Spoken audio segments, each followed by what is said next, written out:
तो अब हम लोग पढ़ेंगे एक्सरसाइज 1.4। ठीक है, एक्सरसाइज 1.4। देखिए मैं आपको बता दूं कि एक्सरसाइज 1.4 है ना, वो आपके एग्ज़ाम के लिए उतनी ज़्यादा इम्पोर्टेंट नहीं है। ठीक है, लेकिन इस एक्सरसाइज में आपको बहुत अच्छा नॉलेज मिलेगा। नॉलेज मतलब जो आप डिवाइड करते हैं ना भाग, तो आप लॉन्ग मेथड में करते हैं, उन भाग को आप कैसे शॉर्ट में कर सकते हैं और उनके टाइप्स बता सकते हैं। ठीक है, तो देखिए हम लोग इनको सॉल्व करने की कोशिश करते हैं और थोड़ा सा इसका कॉन्सेप्ट देखेंगे कि क्या है। देखिए क्वेश्चन में आपका बोला गया है, जो पहला नंबर क्वेश्चन है उसमें ये बोला गया है कि बिना लंबी विभाजन प्रक्रिया के बताइए कि निम्नलिखित परिमेय संख्याओं के दशमलव प्रसाद शांत हैं या अशांत हैं। तो दो शब्द आए हैं यहाँ, क्या? शांत और अशांत। अशांत आवर्ती। ठीक है, आवर्ती। ठीक है, देखिए क्वेश्चन में आपका ये बोला गया है कि जो दशमलव मतलब परिमेय संख्याएं दी गई है ना, जो रेशनल नंबर दिए गए हैं, उनके प्रकार बताना कि कौन सा शांत है और कौन सा अशांत या आवर्ती। देखिए शांत को बोलते हैं टर्मिनेटिंग,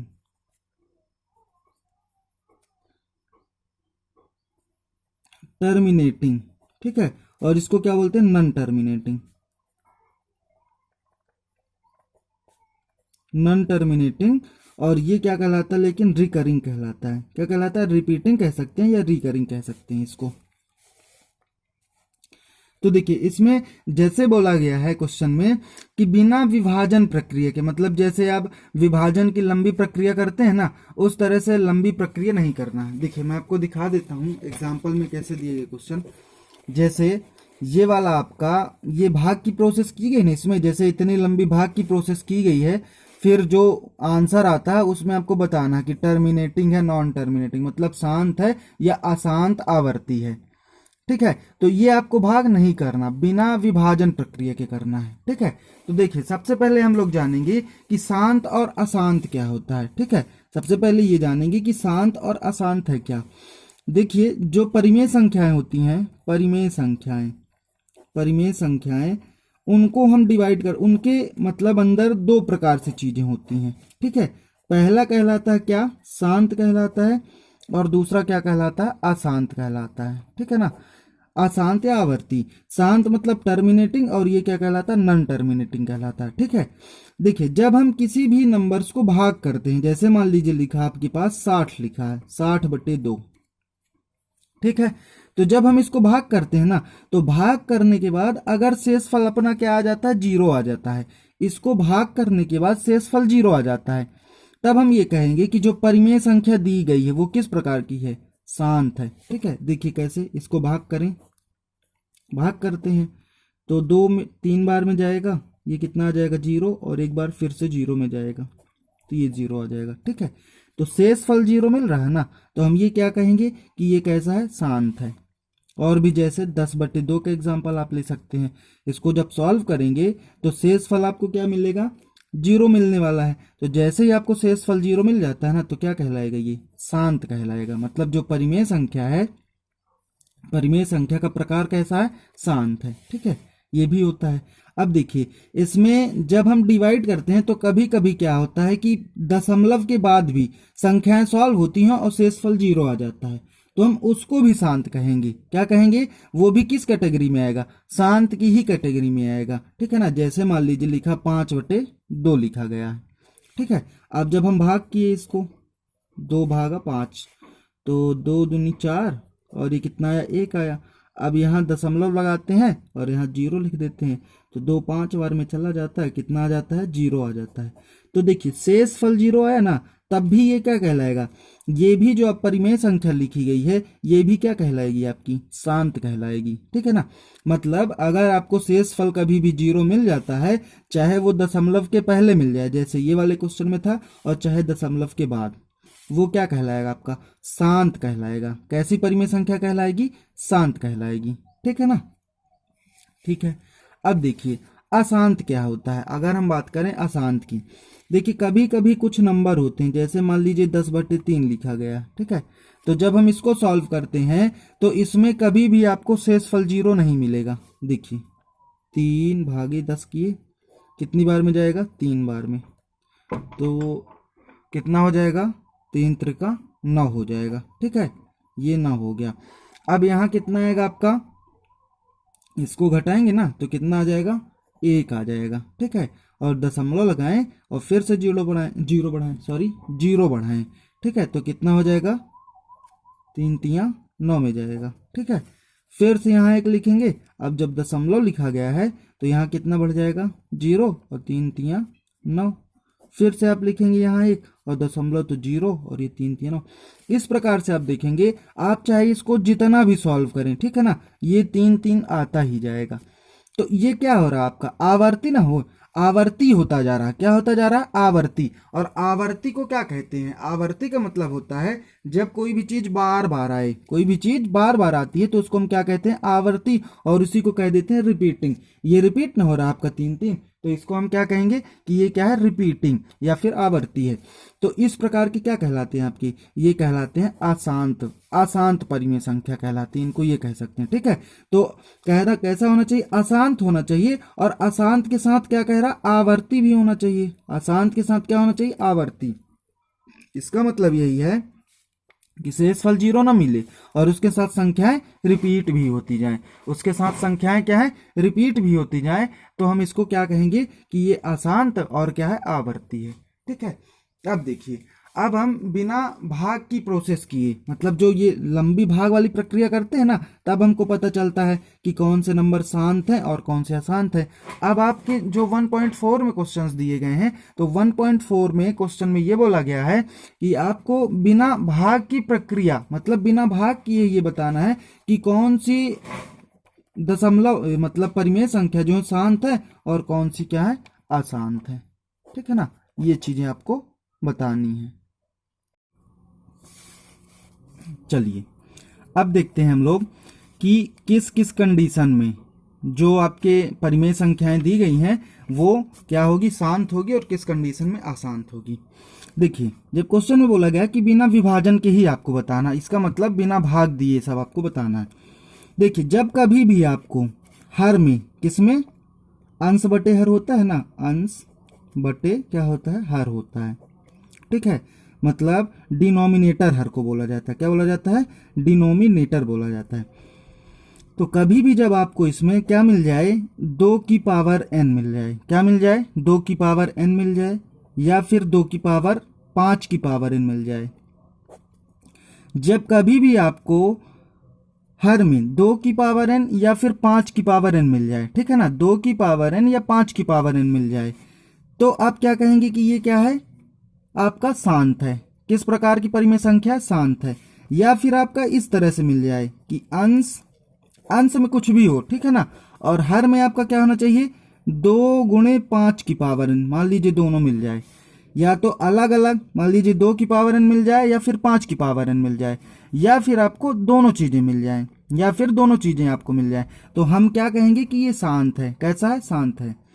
अब देखिए, अब जब हम क्वेश्चन पढ़ेंगे ना तो और भी चीजें क्लियर होंगी। देखिए, क्वेश्चन नंबर 1 में लिखा गया है 13 बटे कितना लिखा है, 3125। ठीक है, तो सबसे पहले आपको क्या करना है कि अंश बटे हर दोनों का क्या करना है, अभाज्य गुणनखंड करना है। क्या करना है, दोनों का अभाज्य गुणनखंड करना है। ठीक है ना, देखिए 13 पहले से ही अभाज्य है तो इसका गुणनखंड करने की जरूरत नहीं है। हम लोग करेंगे किसका, 3125 का अभाज्य गुणनखंड करेंगे। देखिए करते हैं, यहां लिखें 3125। ठीक है, 5 से कैंसिल होगा, 5 छक्के 30, 5 दूनी 10, 5 25, 5 एकम 5, 5 दूनी 10, 5 25। ठीक है, 5 2 बार में और 5 बार में जाएगा, फिर ये 5 पंजे 25 और ये 5 एकम। इस तरह से आपको कब तक सॉल्व करना है, जब तक कि हमको यहाँ 1 ना मिल जाए। कितना ना मिल जाए, 1 ना मिल जाए, तब तक हमको इसको सॉल्व करना है। ठीक है, अब देखिए 5 कितनी बार आया आपका, 1 2 3 4 5। इसका मतलब हम लिख सकते हैं 5 की पावर 5। तो इसको ऐसा लिख सकते हैं ना कि 13 बटे 5 की पावर 5। ठीक है ना, देखिए यहाँ ये जब फार्मूला बताया था किस बेसिस में शांत अशांत होगा, तो यहाँ n का मतलब है कोई भी नंबर, समझ गए ना, मतलब 2 की घात कुछ भी हो सकती है। दो की घात कुछ भी होने का मतलब ये है कि कोई भी प्राकृतिक संख्या हो सकती है, 1 2 3 4 5, इस तरह से कुछ भी यहाँ घात हो सकती है। इसी तरह यहाँ और इसी प्रकार से यहाँ भी इनकी जगह में कुछ भी हो सकता है। ठीक है, तो देखिए हम लोग क्या पढ़े थे, जब 5 की घात n आएगी, क्या आएगी, 5 की घात n मतलब 5 में कुछ भी घात आएगी, तो हम ये कहेंगे कि ये दशमलव का प्रकार कैसा है, शांत है। कैसा है दशमलव प्रकार, शांत। तो हम क्या बताएंगे, चूंकि इसका हर, क्या, नीचे वाली संख्या 5 की पावर n प्रकार का है, 5 की पावर n प्रकार का है, अतः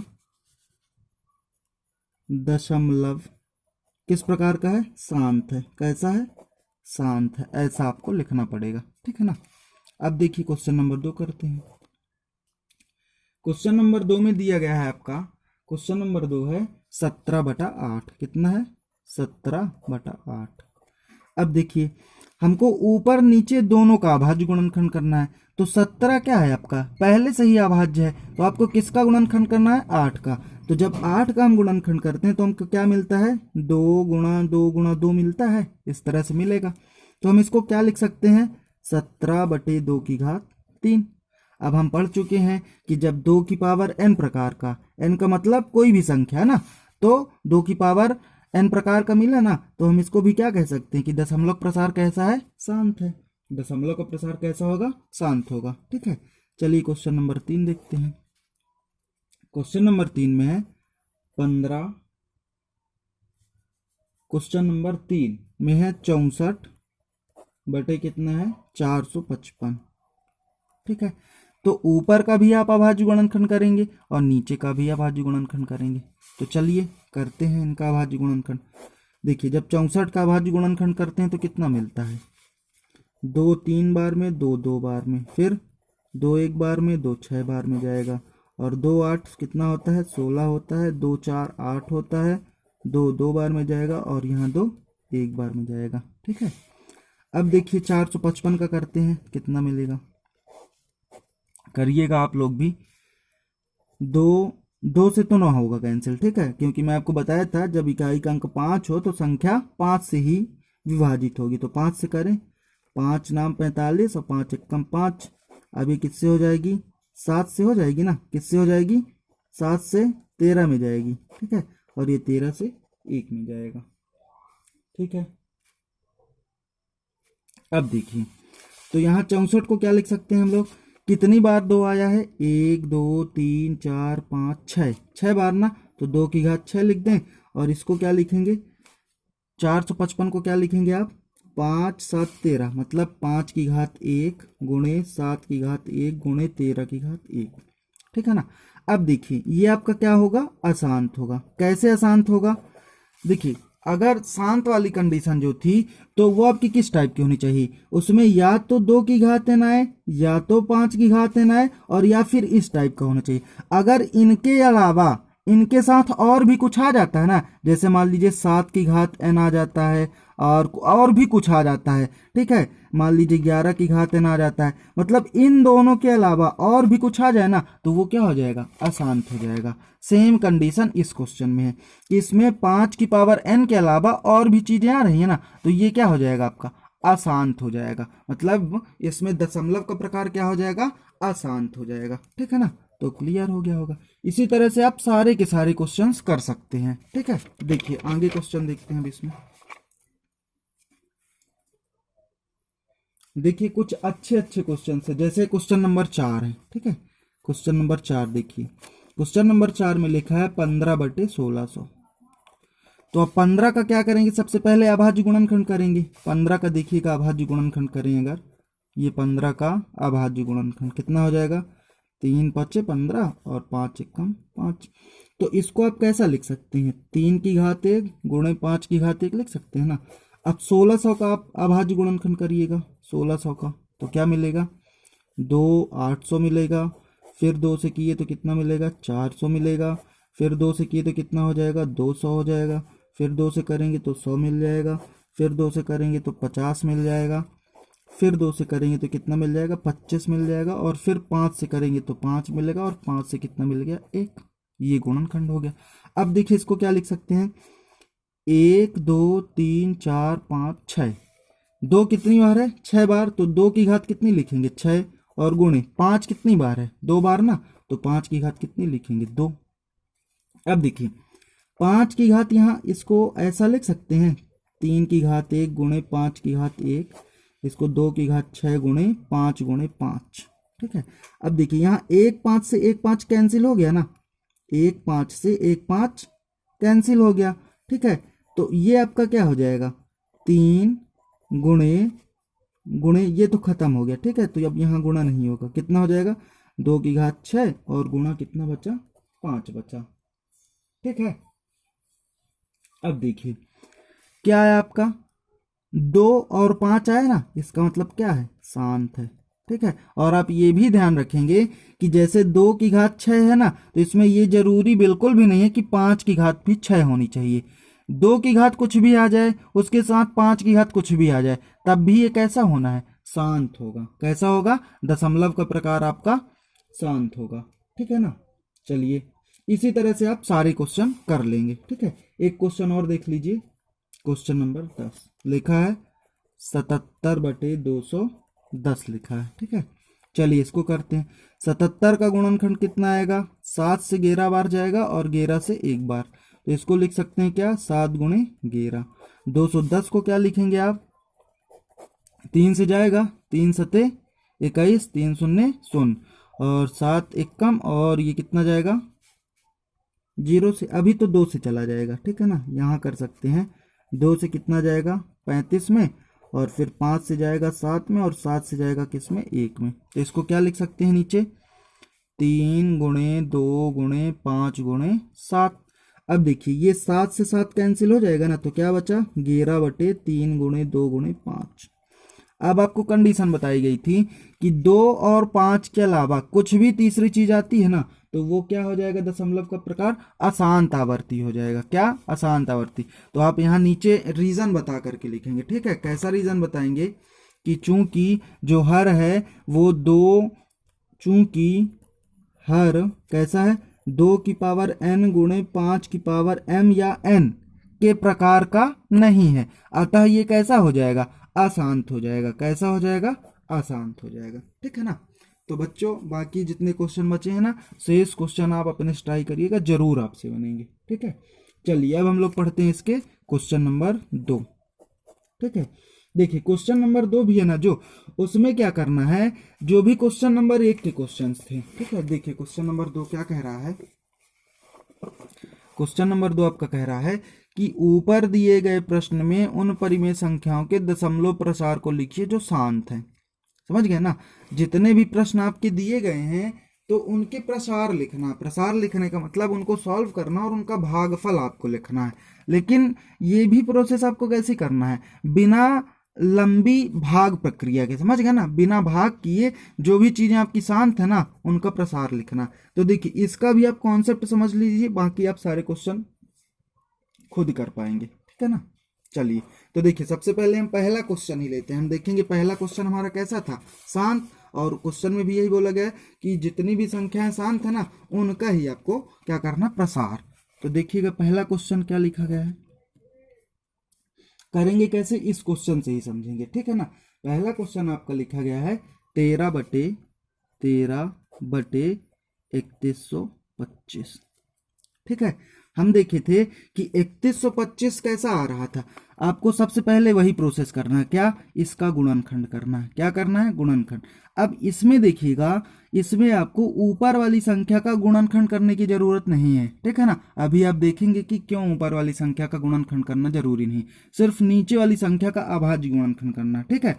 और याद रखिएगा आपको हमेशा जो भी चीज नीचे मिलेगी ना, हर में नीचे वाली संख्या में जो भी चीज मिलेगी वो हमेशा आपका 2 गुणे 5 के रूप में होना चाहिए। समझ गए ना, किस रूप में होना चाहिए, 2 गुणे 5 के रूप में। देखिए कैसे, यहाँ ऊपर 13 है, ठीक है। अब देखिए जब हम लोग पीछे सॉल्व किए थे क्वेश्चन, यहाँ पास ये क्वेश्चन, तो 3125 को हम लोग क्या लिखे थे, 5 की घात 5, 5 की घात 5 लिखे थे ना। तो हम लोग इसको क्या लिख सकते हैं, यहाँ पास, यहाँ लिख सकते हैं 3125 को 5 की घात 5, ठीक है। अब इसको दशमलव प्रसार करने के लिए आपको क्या करना होगा कि 2 × 5 का प्रकार बनाना होगा। ठीक है, मतलब अगर कभी भी 5 की पावर 5 मिल गई ना, तो इसके साथ आपको 2 की पावर 5 चाहिए। ध्यान दीजिए, अगर कभी भी 5 की पावर n मतलब 5 की घात कुछ भी मिल गई, ठीक है, तो आपको इसके साथ 2 की घात n बनाना पड़ेगा। मतलब 5 में जितनी घात होगी ना, उतनी ही 2 में घात करना पड़ेगा। तो इसमें तो 2 है नहीं, तो हम क्या करेंगे, अपने से ही 2 की पावर 5 का गुणा कर देंगे। ठीक है ना, जितनी इसमें घात होगी उतने ही 2 की घात का गुणा करेंगे। तो देखिए, जब नीचे गुणा करेंगे तो नीचे भी उतनी ही घात का गुणा करेंगे, जब नीचे गुणा करेंगे तो ऊपर भी गुणा करेंगे। तो ये क्या बन जाएगा, ये हो जाएगा आपका 13 गुणे, और 2 की घात 5 का मतलब क्या होता है, 2 का 5 बार गुणा करिए, 2 दूना 4, दूना 8, दूनी 16, दूनी कितना हो जाएगा, 32 हो जाएगा ना। और नीचे क्या हो जाएगा, 5 गुणे 2 की घात 5। देखिए इसमें क्या है, 5 की घात 5 है, और इसमें क्या है, 2 की घात 5 है। यहाँ 5 की घात 5 और 2 की घात 5 है। ठीक है, तो इन दोनों को होल घात में 5 कर सकते हैं, मतलब होल पावर इनकी 5 कर सकते हैं। ऐसा 5 गुणे 2 की पावर कितनी, 5। तो ये कितना हो जाएगा, 13 का गुणा 32 में करिए, 13 दूना 26 की 6, कैरी कितनी हो जाएगी, 2 हो जाएगी, 13 तिया 39, 2 कितना हो जाएगा, 41 हो जाएगा। ठीक है ना, इतना आया आपका। अब देखिए, अब क्या करना है, नीचे कितना है, 5 दूना कितना हो जाएगा, 10, 10 की घात कितनी, 5, और 10 की घात 5 का मतलब ये है कि 416 बटे 10 का 5 बार आपका गुणा करना है। तो 10 के बाद 5 जीरो और आ जाएंगे, 10 के बाद 5 जीरो और हो जाएंगे। ठीक है ना, या फिर आप इसको ऐसा भी कर सकते हैं, मत करिए, ये ऐसा कर सकते हैं। अब देखिए, जब आप इसको सॉल्व करेंगे ना, तो 10 की घात 5 का मतलब ये है कि ऊपर वाली संख्या में जब हम इकाई से चलना स्टार्ट करेंगे, कहां से, इकाई से चलना स्टार्ट करेंगे, तो 5 संख्याओं के बाद ही दशमलव लग जाएगा। क्यों, क्योंकि नीचे क्या है, 10 की घात 5, जितनी ही मतलब 10 में जितनी घात होगी, यहाँ इकाई से उतनी घातों में चलने में क्या लग जाता है, दशमलव। तो कैसे यहाँ दशमलव लगेगा, ये देखिएगा, एक संख्या, दूसरी संख्या, तीसरी संख्या, अपने पास 3 ही संख्या है, तो और 2 संख्याएं कहां से मिलेगी, उन 2 संख्याओं को जीरो कर देना, और यहाँ क्या लगाएंगे, दशमलव, और ये जीरो। तो ये क्या हो जाएगा, आपका दशमलव का प्रसार हो जाएगा। ठीक है ना, अब आप जब इसको सॉल्व करें, अब देखिए, अब आप इसको एक बार लॉन्ग डिवीजन मेथड से करिएगा। ठीक है ना, मतलब भाग जैसे करते हैं ना, उस विधि से करिएगा, और देखिएगा क्या हमको ये मिल पा रहा है। ठीक है, जरूर आएगा। ठीक है, तो ये क्या था, बिना भाग की प्रक्रिया से आपको शांत शांत बताना, और बिना भाग की प्रक्रिया से प्रसार कैसे कर सकते थे। ठीक है ना, अब देखिए अगला क्वेश्चन, इसी का ही अगला क्वेश्चन देखिएगा, जो शांत है, जितने भी क्वेश्चन शांत है हमको उन्हीं को सॉल्व करना है। जैसे क्वेश्चन नंबर 2 है, देखिएगा क्वेश्चन नंबर 2, क्वेश्चन नंबर 2 में लिखा गया 17 बटे कितना, 8। ठीक है, कैसे सॉल्व करेंगे, उसी तरह से इसमें ऊपर वाले का गुणनखंड नहीं करना, नीचे का गुणनखंड करें तो देखे थे कितना मिला था, 2 की घात 3। तो अब हमको क्या करना है, 17 बटे 2 की घात 3 गुणे, मतलब अगर 2 है तो आपको 5 का गुणा करना है, और अगर 5 है तो 2 का गुणा करना है। ठीक है, और जितनी भी घातें होती हैं उतनी ही घात का गुणा करेंगे। तो कितना गुणा करेंगे, 5 की घात 3 का। ठीक है, तो ऊपर भी 5 की घात 3 का गुणा करेंगे, ऐसा हमको पता है। तो ये कितना हो जाएगा, 17 और गुणे। अब देखिए, जब 5 की घात 3 को सॉल्व करते हैं, 5 गुणे 5 गुणे 5, तो कितना मिलता है, पचम पचम कितना होता है, 25, 125, सॉरी कितना हो जाएगा, 25, और गुणे फिर से 5 करेंगे तो कितना मिल जाएगा, 125, और बटे इसको उसी तरह से लिखेंगे, 2 गुणा 5 की घात कितनी, 3। तो ये क्या हो जाता है, अब देखिए 17 गुणा 125 है ना, और बटे क्या हो जाएगा, यहाँ 10 की घात 3 हो जाएगी। ठीक है, सबसे पहले इसका गुणा करें तो कितना हो जाएगा, 17 पना कितना होता है, 85 की 5 हासिल कितनी आ जाएगी आपके पास, 8 हो जाएगी, और 17 दूनी 34, 34 8 42 की 2, कैरी कितनी 4, 17 एकम 17, और 17 4 कितना हो जाएगा, 21 बटे 10 की घात 3। अब देखिए, जितनी 10 में घात होती है, एक बार सुनिएगा फिर से अच्छे से, जितनी 10 में घात होती है इकाई, ऊपर वाली संख्या में इकाई से चलने पर उतनी ही संख्याओं के बाद दशमलव लग जाएगा। कैसे, जैसे 10 की घात 3 है ना, तो इकाई से 3 अंक चलिए, 1 2 3, यहां आपका दशमलव लग जाएगा। तो ये क्या हो जाएगा 2.125, ठीक है ना, क्या बन जाएगा 2.125। तो बच्चों बाकी से इस क्वेश्चन आप खुद कर पाएंगे, देखिएगा बहुत इजी एक्सरसाइज है ये, ठीक है ना। चलिए तो यहाँ से आपका चैप्टर फर्स्ट कंप्लीट होता है। अब हम लोग आगे से क्या पढ़ेंगे, चैप्टर 2, ठीक है। तो वीडियो को लाइक शेयर एंड सब्सक्राइब जरूर करें। Thank you.